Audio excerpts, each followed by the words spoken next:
Support for NPR and this message come from Dropbox. No matter what you create, whether you write it, draw it, mix it, or test it, Dropbox makes it simple to work the way you want. That's why over 400 million people around the world use Dropbox to work together on any file with anyone from anywhere. Dropbox, all yours.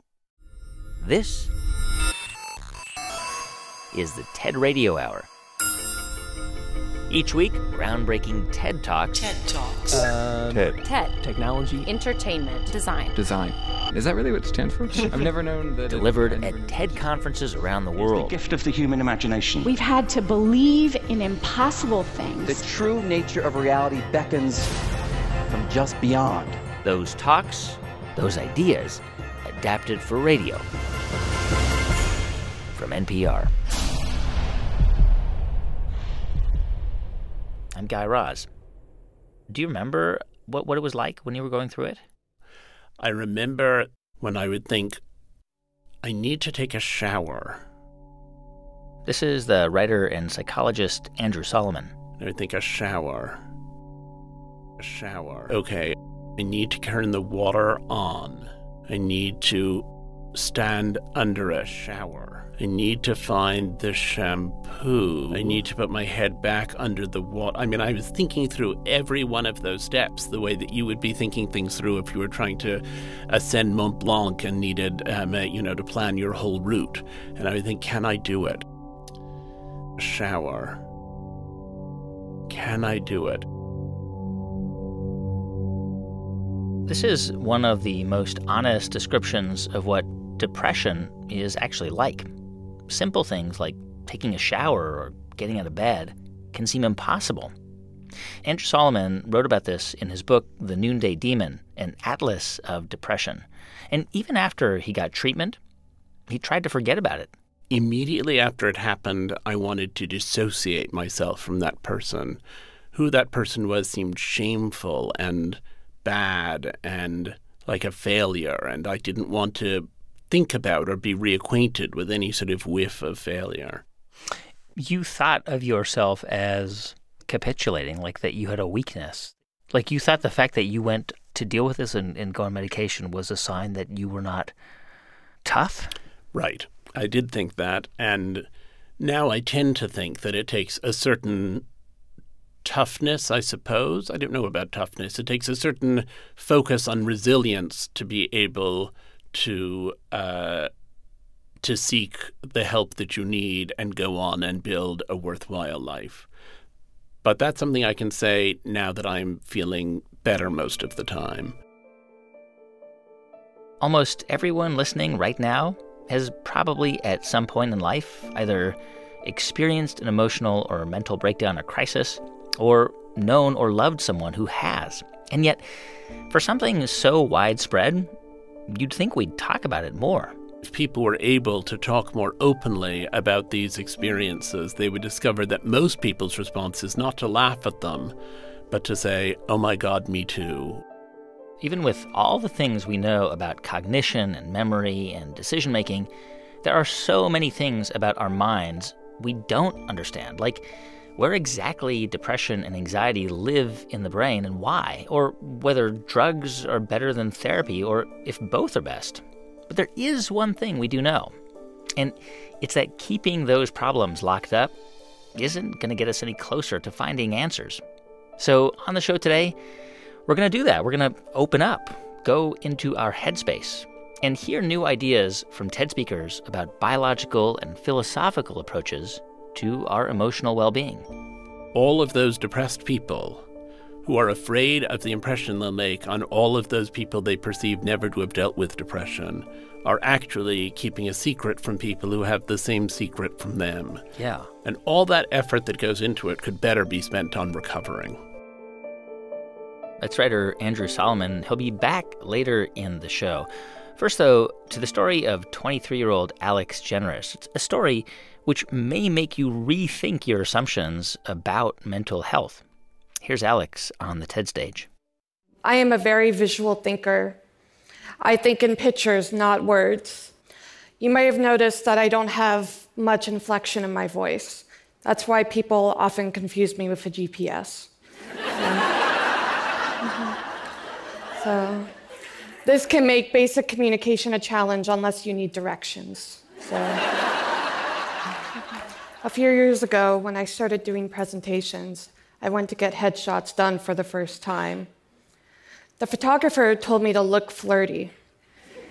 And I had no idea what she was talking about.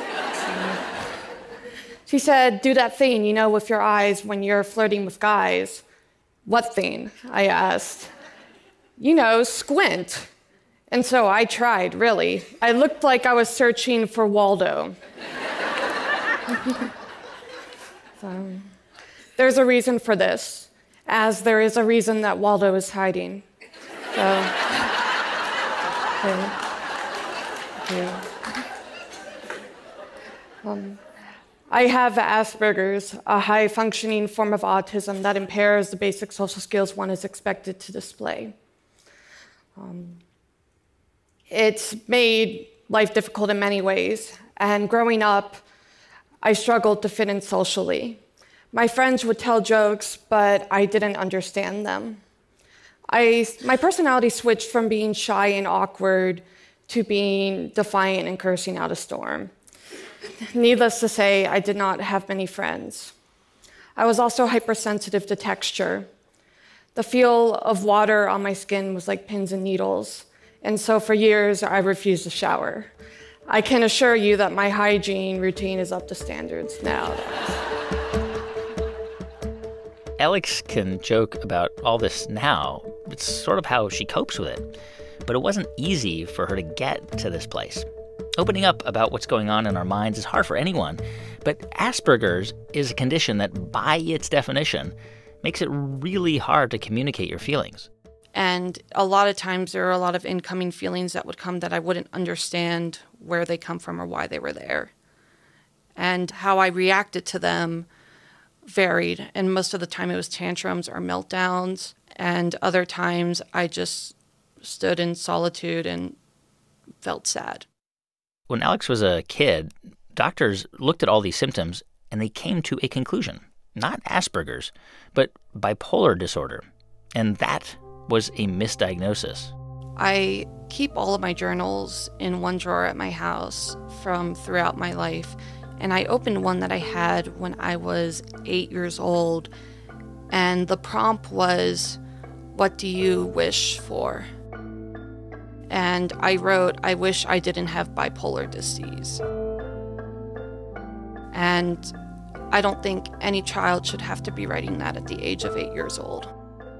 And I started medications, I think when I was 6 years old, or give or take a year. I don't quite remember. Wow. In all the pictures you see when I was a child, I have kind of squinty, tired eyes all the time. And I don't remember a lot of my childhood, even from 6 to 11 or 12. I have friends that I would talk to that I went to school with in that age range, and they would tell me all these fun memories they had with me, and I didn't remember any of them. At 8 years old, you're 8 years old, and you're thinking, I'm bipolar and I'm depressed. I mean, that's a lot for an 8-year-old to deal with. Yes. There's this quote by William Gibson: "Before you diagnose yourself with depression, just make sure you're not surrounded by assholes." Because a lot of times people feel depressed and feel this way because people are telling them these things and making them feel that way. Yeah. And I did have some pretty awful teachers and peers in my life. I was bullied. And so in that way, environment determines a lot. Yeah, it made it worse. It did. It pinholed me to that specific feeling that something's wrong with me because people are treating me this way. Throughout her childhood, Alex was in and out of treatment centers. And she had a particularly bad experience at one place when she was 12. She had to do chores that she thought were unfair. But Alex couldn't quite express it. She couldn't communicate her feelings about why she thought that. And to the doctors at the treatment facility, that was viewed as defiance. And to address that, they gave me an L-Dopa medication that induced me medically into psychosis. I started to see things that weren't there. And I became very paranoid. Like, I thought the people at the school poisoned my food so I wouldn't eat. I thought that I couldn't go to sleep because they would kill me while I was sleeping.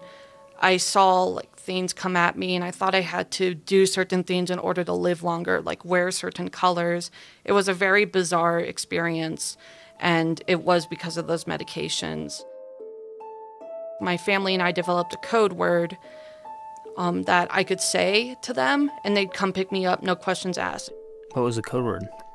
I think it was watermelon. And that was it? They came? Yes. It was a very stressful time, and I was only 12 years old at the time. I transferred to a new treatment center that understood my aversions, my trauma, and my social anxiety, and they knew how to treat it, and I got the help I finally needed. And after 18 months of hard work, I went on to do incredible things. At 19, I won a research competition on my research on coral reefs, and I ended up speaking at the UN Convention of Biological Diversity presenting this research. And at 22, I'm getting ready to graduate college, and I am a co-founder of a biotech company called Autism Seas. Thank you. One of the things with Asperger's is that oftentimes these people have a very complex inner life, and I know for myself, I have a very colorful personality, rich ideas, and just a lot going on in my mind. But there is a gap between where that stands and how I communicate it with the rest of the world. And this can make basic communication a challenge. So many people with autism are being overlooked every day, and they're being taken advantage of.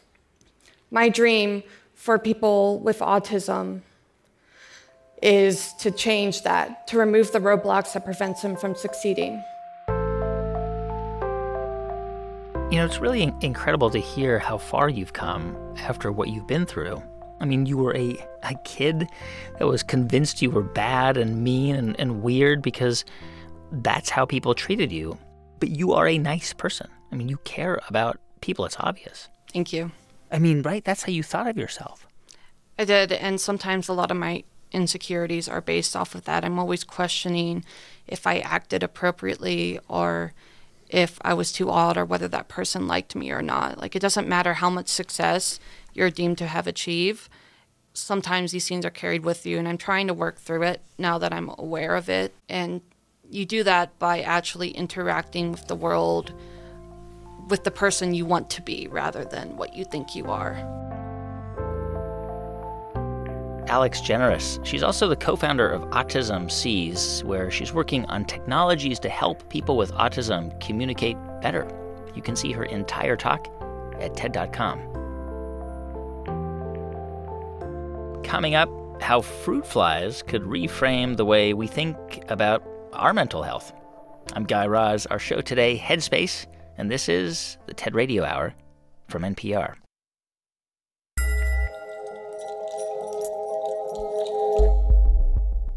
Hey everyone, just a quick thanks to two of our sponsors who help make this podcast possible. First, to the University of Texas MD Anderson Cancer Center.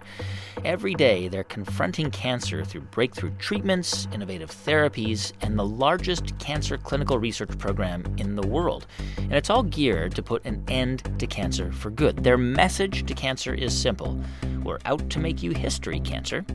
MD Anderson Cancer Center is ranked #1 in the nation for cancer care by U.S. News & World Report. Learn more at makingcancerhistory.com. Thanks also to Stamps.com. With Stamps.com, you can use your own computer and printer to print official U.S. postage for any letter or package. Then the mailman picks it up. No more wasting time going to the post office or wasting money on expensive postage meters. Right now, sign up for Stamps.com and use the promo code NPR for a special offer, a 4-week trial plus postage and a digital scale.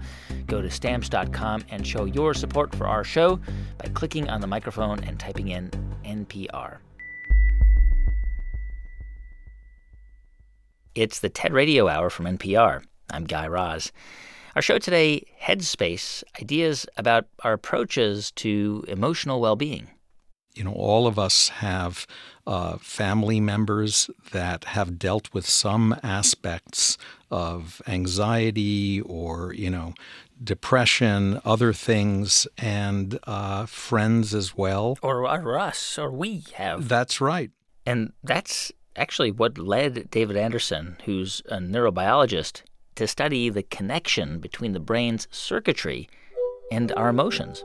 Emotion is absolutely central to understanding everything that happens in our brain. But that's actually a kind of unusual thing for a neurobiologist to focus on, because most people like David, who study the circuitry of the brain, are concerned with how we think. And not many scientists look at that same circuitry to understand how we feel. Our perceptions, our decision-making, our actions, our planning, everything is affected by emotion. And yet emotion has been relegated sort of to the area of psychology. And it's really frustrating to see how primitive the state of medicine is, and it's because of our deep lack of understanding of the underlying biology. For example, think about how medicine works when it comes to our bodies. If you're suspected of having a cancer diagnosis, you go to your doctor and you get bone scans, biopsies, blood tests, liver function screens. But when it comes to our minds, if you worry that you might be depressed, you go to your doctor and you get a questionnaire. So David's idea is that as much as we're able to open up about our emotions, there is still so much more our brains can tell us about how they work. So why don't we have a more scientific approach to mental health? Here's David Anderson's theory as told on the TED stage. Part of the reason for this is that we have an oversimplified and increasingly outmoded view of the biological basis of psychiatric disorders. We tend to view them, and the popular press aids and abets this view, as chemical imbalances in the brain, as if the brain were some kind of bag of chemical soup full of dopamine, serotonin, and norepinephrine. This view is conditioned by the fact that many of the drugs that are prescribed to treat these disorders, like Prozac, act by globally changing brain chemistry, as if the brain were indeed a bag of chemical soup. But that can't be the answer, because these drugs actually don't work all that well. A lot of people won't take them or stop taking them because of their unpleasant side effects. These drugs have so many side effects because using them to treat a complex psychiatric disorder is a bit like trying to change your engine oil by opening a can and pouring it all over the engine block. Some of it will dribble into the right place, but a lot of it will do more harm than good. Now, an emerging view is that psychiatric disorders are actually disturbances of neural circuits that mediate emotion, mood, and affect. When we think about cognition, we analogize the brain to a computer. That's no problem. Well, it turns out that the computer analogy is just as valid for emotion. It's just that we don't tend to think about it that way. But we know much less about the circuit basis of psychiatric disorders because of the overwhelming dominance of this chemical imbalance hypothesis. Now, it's not that chemicals are not important in psychiatric disorders. It's just that they don't bathe the brain like soup. Rather, they're released in very specific locations, and they act on specific synapses to change the flow of information in the brain. So the way we behave, the things we do, the way we feel, they're electrical currents. Yep. And there are very telling, although anecdotal, examples from the work of a famous neurosurgeon in Canada named Wilder Penfield, who was stimulating different regions of the brain with electrical current. And in some patients, that brief electrical stimulation could evoke a whole emotional response, like a feeling of panic or sudden crying and sadness by stimulation of particular neurons and particular circuits. Now, an experiment like that, it's kind of hard to do with human subjects today. Wilder Penfield did his in the early 20th century. So David's figured out a different way to find where specific brain circuits influence specific emotions. And instead of humans, he uses Drosophila. What's a Drosophila? Sorry. It's commonly referred to as a fruit fly. Fruit fly. Yeah. It's just amazing to me that something so small packs so many complex and interesting behaviors into its tiny little brain. Okay, so you might be wondering, how can fruit flies tell us anything about human emotions? Well, it turns out you can trigger something that is, neurochemically speaking, pretty similar to human emotion in the brain of a fruit fly. So David and his colleagues designed an experiment to see if flies could be provoked into showing the kind of behavior that you see by the proverbial wasp at the picnic table. You know, the one that keeps coming back to your hamburger the more vigorously you try to swat it away and seems to keep getting irritated. So we built a device which we call a puffomat, in which we could deliver little brief air puffs to fruit flies in these plastic tubes on our laboratory bench and blow them away. And what we found is that if we gave these flies in the puffomat several puffs in a row, they became somewhat hyperactive and took a while to calm down. More puffs or more intense puffs make the state last for a longer period of time. So now we wanted to try. Now, that hyperactivity, even though we're talking about the brain of a fruit fly, actually relies on the same chemicals you and I have in our brains. That's right. Flies, like people, have dopamine, and it acts on their brains and on their synapses through the same dopamine receptor molecules that you and I have.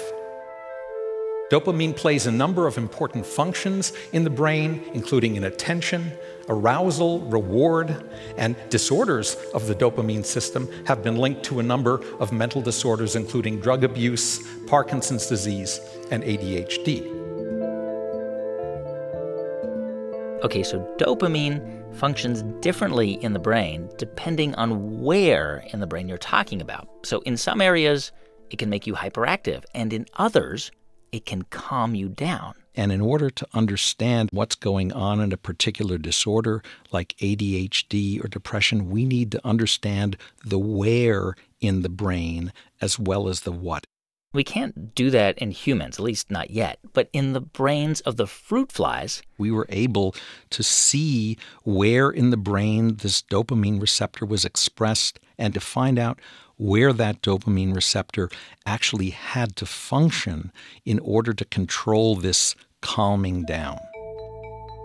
And once David found the dopamine receptor, he could put the fly under a powerful microscope. You're literally peering down a lens into the brain of a living fruit fly. Wow. And watching neurons blink on and off while that fly is behaving or smelling or responding to some other stimulus. Okay, this is not brain surgery. It's fly brain surgery. And at this level of detail, David can actually take that tiny fruit fly dopamine receptor and turn it off and on. So when we take away the dopamine receptor and the flies take longer to calm down, from that we infer that the normal function of this receptor and dopamine is to cause the flies to calm down faster after the puff. And that's a bit reminiscent of ADHD, which has been linked to disorders of the dopamine system in humans. So slowly I began to realize that what started out as a rather playful attempt to try to annoy fruit flies might actually have some relevance to a human psychiatric disorder. Is there a connection you can make between what you're finding and what might actually be an effective way to treat some of these illnesses?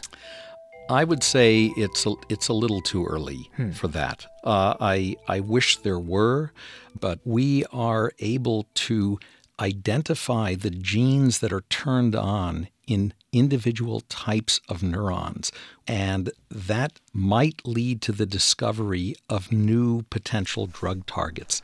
So if today, right, when you are treated with Ritalin for ADHD or Prozac for depression, Could you imagine in like 50 years not actually taking a pill, but getting something like an electrical pulse, to a specific part of your brain?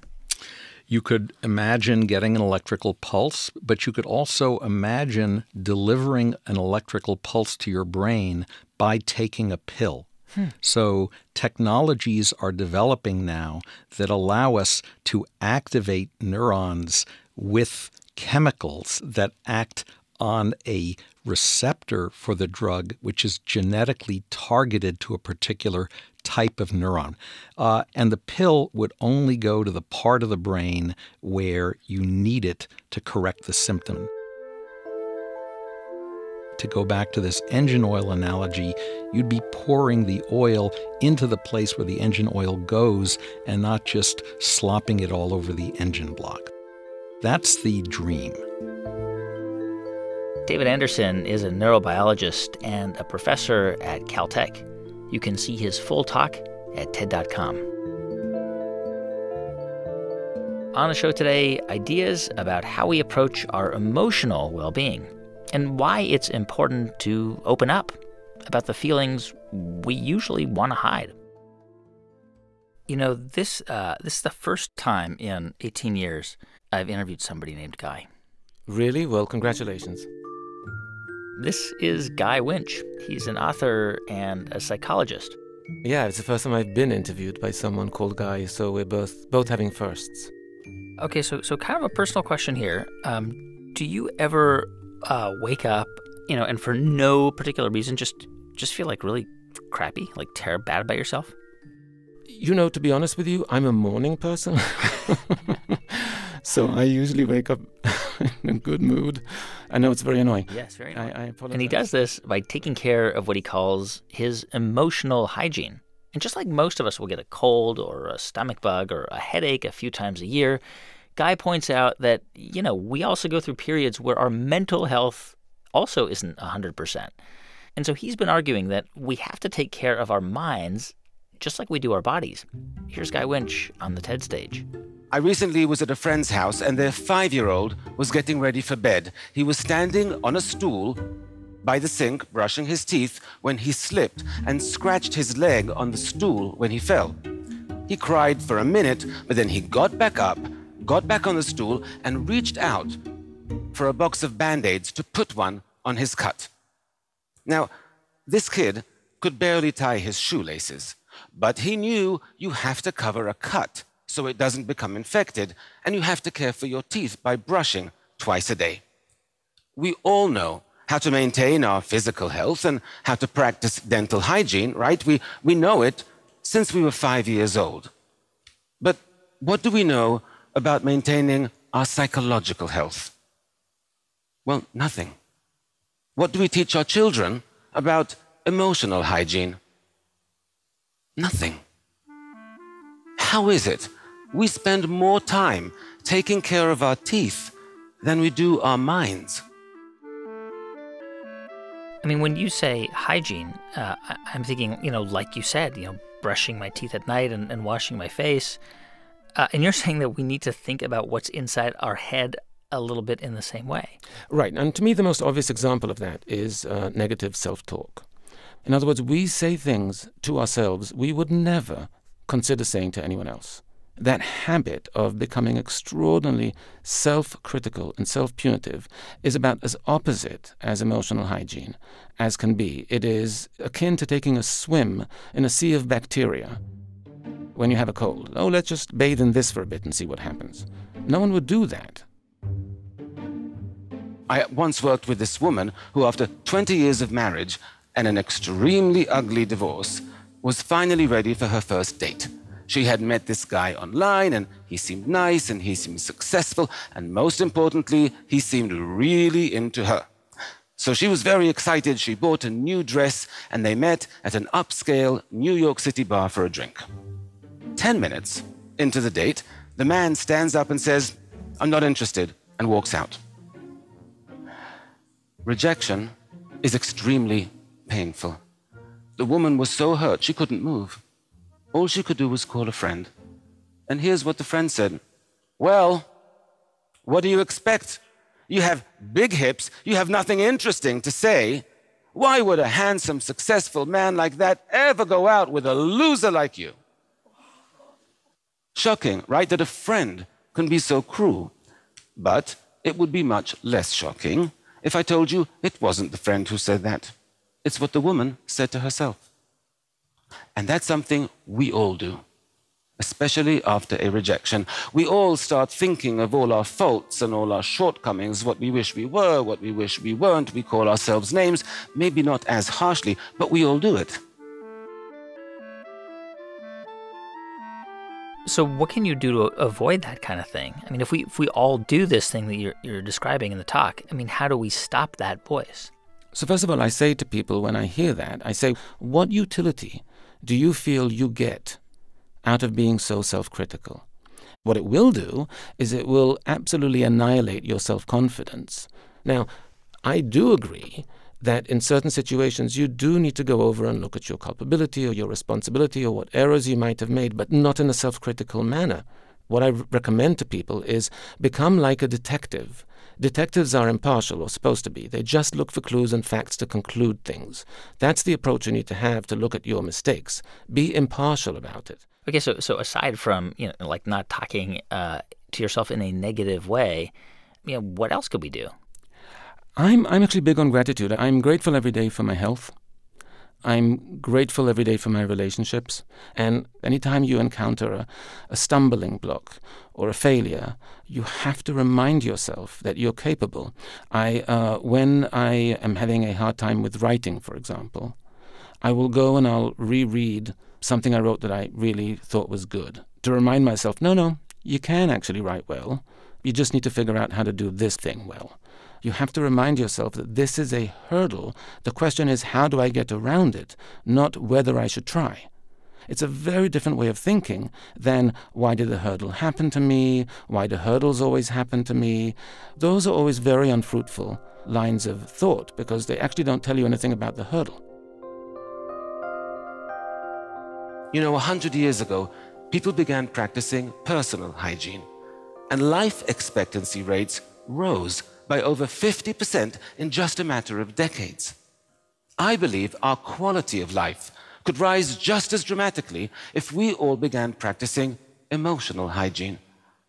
Can you imagine what the world would be like if everyone were psychologically healthier? If there were less loneliness and less depression? If people knew how to overcome failure? I can, because that's the world I want to live in. Thank you very much. Guy Winch is a psychologist and author of Emotional First Aid. You can see his entire talk at TED.com. Our show today, Headspace, ideas about our emotional well-being. Stay with us. I'm Guy Raz, and this is the TED Radio Hour from NPR.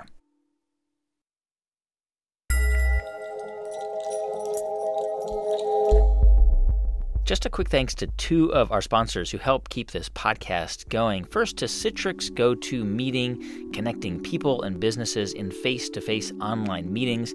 They want you to know that with Citrix GoToMeeting, you can collaborate and get work done even if your team is stuck at home. You can meet from any computer or mobile device. You can share screens to collaborate in real time. You can turn on webcams to see each other in HD video. Right now, Citrix is offering a 30-day free trial. Just visit gotomeeting.com and click on the Try It Free button to get started. Thanks also to Dropbox. Dropbox for Business helps you work the way you want. It includes all the things you love about Dropbox with enterprise-grade security and administrative controls. Help your team work together on any file type, on any device, simply and securely, with customizable sharing controls like expiration dates and passwords for sharing links. Over 100,000 businesses already use Dropbox for Business. Learn more at dropbox.com/business.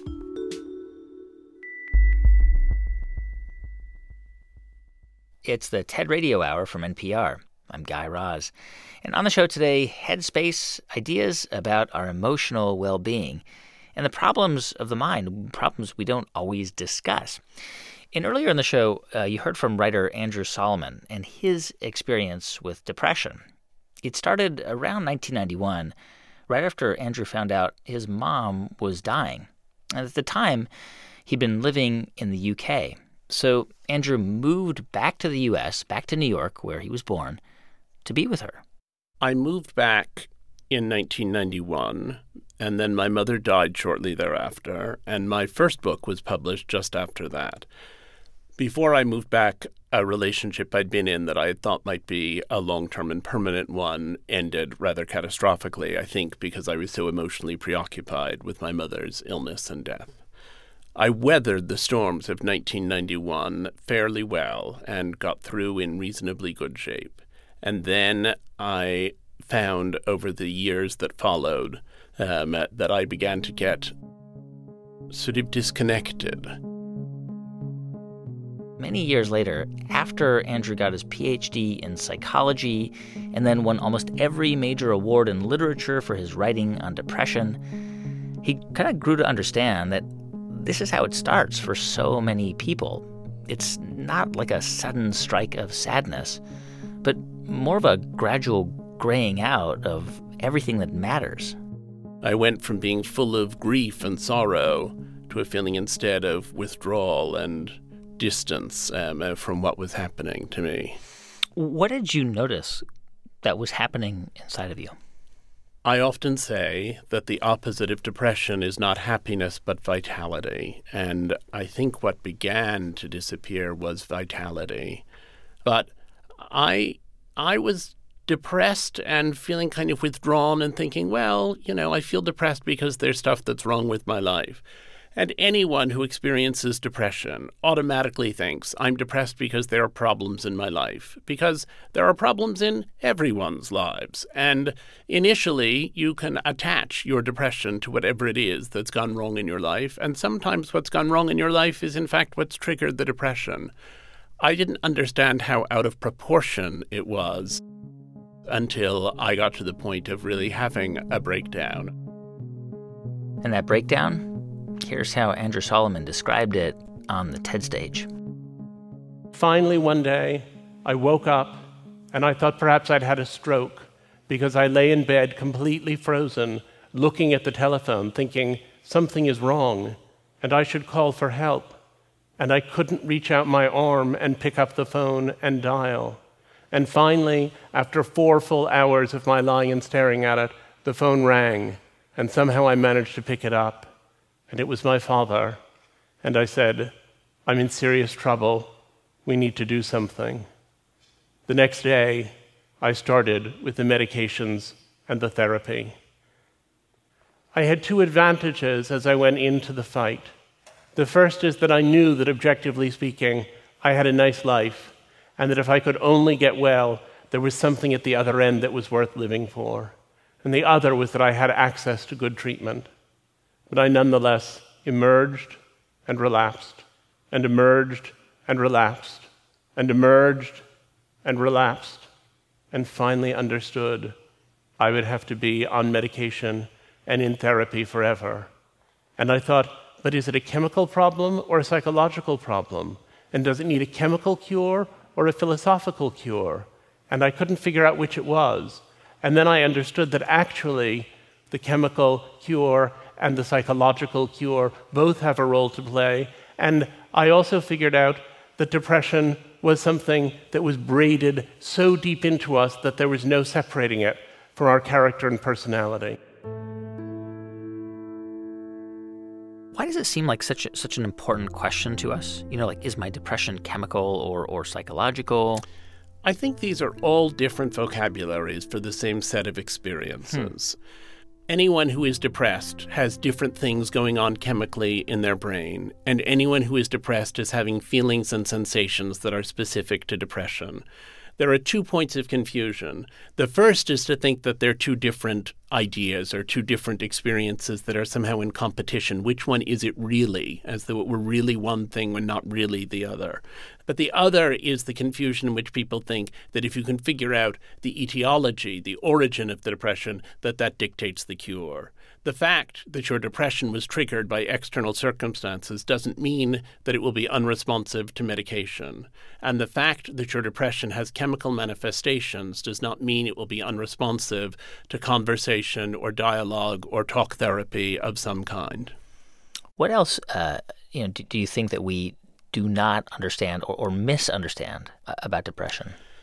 Well, we don't understand what it is, really. I mean, we have seen various areas of the brain that are overactivated or underactivated or irregularly activated, but we don't really understand where it is located. We don't understand why the medications that help so many people are helpful, really. I mean, it looks more and more as though they encourage neuronal growth and as though that has some positive effects, but it's still very vague and very confused.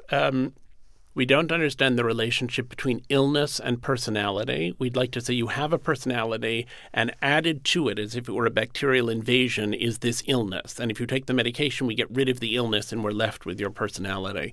But there's no sharp line between personality and illness. There's not self that is the undepressed self that is more real than the depressed self. There's always ourselves. I mean, we mold ourselves all the time. We do it when we get an education. We do it when we drink a cup of coffee. But there is a molding of the self that's involved. And I think we don't understand that either at the medical or really at the philosophical level. What ultimately helped Andrew Solomon overcome his own depression, as with so many people, turned out to be both chemical and psychological. I was very fortunate in that I had access to excellent treatment, and I took my meds, and they helped me to get better, and I did a lot of psychotherapy to make sense of how I could understand my personality in the wake of the knowledge that I couldn't be fully myself without chemical support. Slowly, in the years that followed his 1994 breakdown, Andrew's life retook some shape. He got married, he had some more success with his writing, and it was through his writing that he began to understand certain things about his own depression. A lot of people said when I chose to write about my depression that it must be very difficult to be out of that closet, to have people know. They said, "Do people talk to you differently?" And I said, "Yes, people talk to me differently. They talk to me differently insofar as they start telling me about their experience or their sister's experience or their friend's experience. Things are different because now I know that depression is the family secret that everyone has." I went a few years ago to a conference, and on Friday of the 3-day conference, one of the participants took me aside and she said, "I suffer from depression and I'm a little embarrassed about it, but I've been taking this medication and I just wanted to ask you what you think." And so I did my best to give her such advice as I could. And then she said, "You know, my husband would never understand this. He's really the kind of guy to whom this wouldn't make any sense. So it's just between us." And I said, "Yes, that's fine." On Sunday at the same conference, her husband took me aside. And he said, "My wife wouldn't think that I was really much of a guy if she knew this, but I've been dealing with this depression and I'm taking some medication and I wondered what you think." They were hiding the same medication in 2 different places in the same bedroom.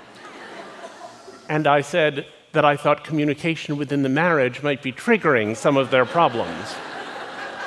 But I was also struck by the burdensome nature of such mutual secrecy.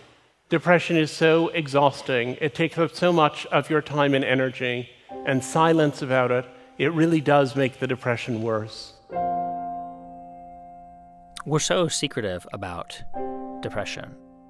You know, and America there's lots of things America doesn't do well, but one of the things it does well is actually talk about depression better than most other countries do. People do talk better about depression than in most other countries, and people are dying to talk about their experience, and a lot of what they feel is that no one else could understand. But my experience is that all of those depressed people who are afraid of the impression they'll make on all of those people they perceive never to have dealt with depression are actually keeping a secret from people who have the same secret from them. Yeah. That if people were able to talk more openly about these experiences, they would discover that most people's response is not to laugh at them, but to say, that happened to my sister, or to say, my best friend went through that and I was worried that he was going to kill himself, or to say, oh my God, me too. It's a strange poverty of the English language, and indeed of many other languages, that we use the same word, depression, to describe how a kid feels when it rains on his birthday, and to describe how somebody feels the minute before they commit suicide. You don't think in depression that you've put on a gray veil and are seeing the world through the haze of a bad mood. You think that the veil has been taken away, the veil of happiness, and that now you're seeing truly. It's easier to help schizophrenics who perceive that there's something foreign inside of them that needs to be exorcised, but it's difficult with depressives because we believe we are seeing the truth.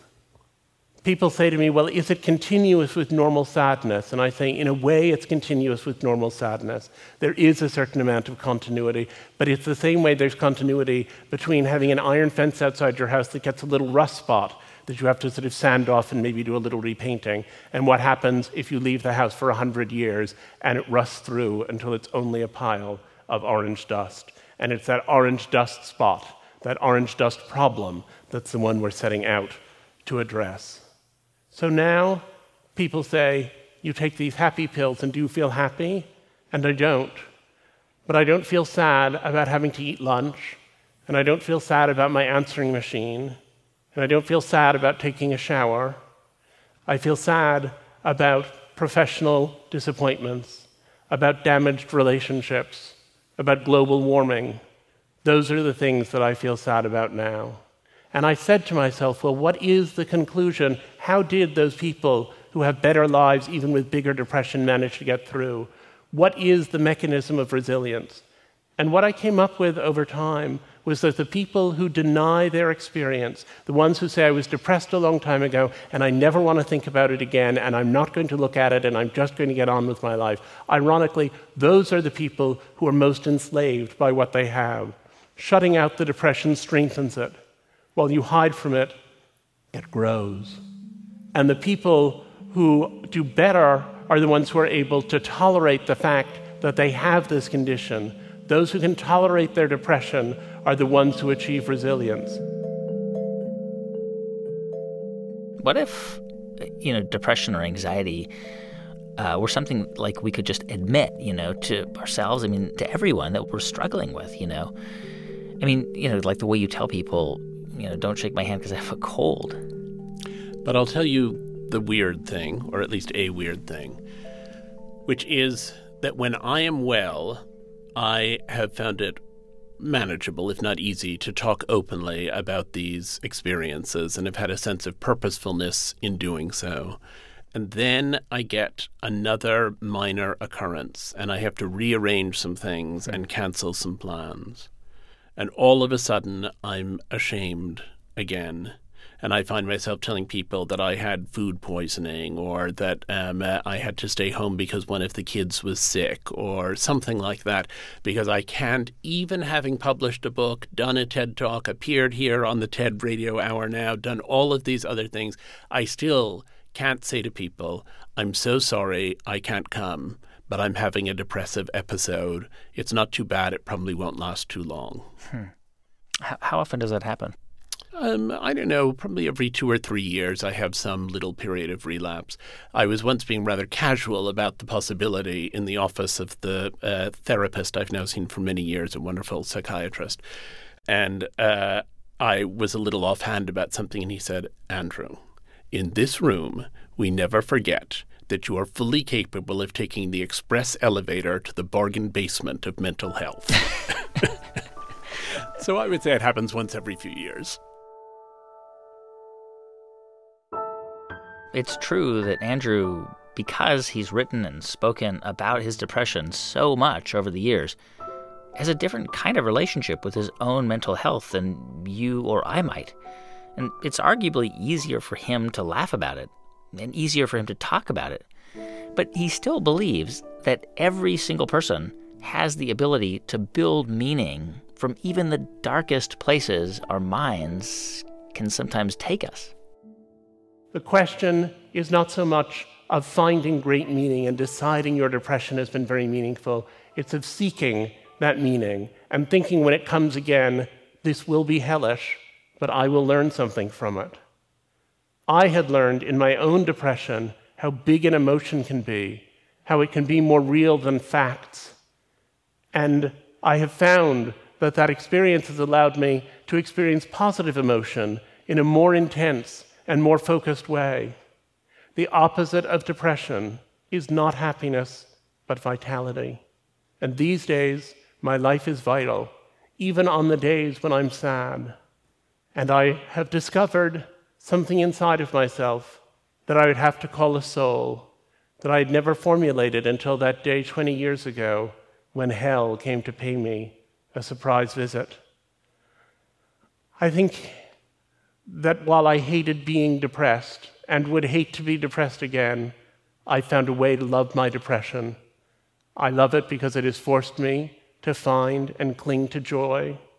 I love it because each day I decide, sometimes gamely and sometimes against the moment's reason, to cleave to the reasons for living. And that, I think, is a highly privileged rapture. Thank you.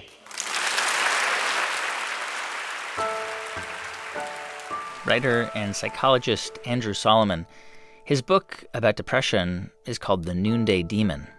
Andrew's also given several incredible TED Talks, ones we featured on the show before, in fact. You can find those episodes and his talk about overcoming depression at ted.npr.org. There's too much on my mind. There's too much on my mind. And I can't sleep at night thinking about it. I'm thinking all the time. Hey, thanks for listening to our show this week, Headspace. Our production staff at NPR includes Jeff Rogers, Brent Bachman, Megan Kane, Neva Grant, and Sanaz Meshkinpour, with help from Daniel Shukin and Jaleesa Jones. Our partners at TED are Chris Anderson, June Cohen, Darren Triff, and Janet Lee. If you want to write to us and let us know what you think about the show, you can do that at tedradiohour@npr.org. You can also follow us on Twitter at TEDRadioHour. I'm Guy Raz, and you've been listening to Ideas Worth Spreading right here on the TED Radio Hour from NPR. Hey, if you're still listening, we have something really special to tell you about. It's a conversation with the author of the Robert Galbraith mystery novels, but you probably know her as J.K. Rowling. Don't miss a rare conversation with J.K. Rowling on Pop Culture Happy Hour, NPR's fun and lively roundtable discussion of movies, books, TV shows, music, and more. J.K. Rowling is on Pop Culture Happy Hour. Listen now at npr.org/podcasts and on the NPR One app.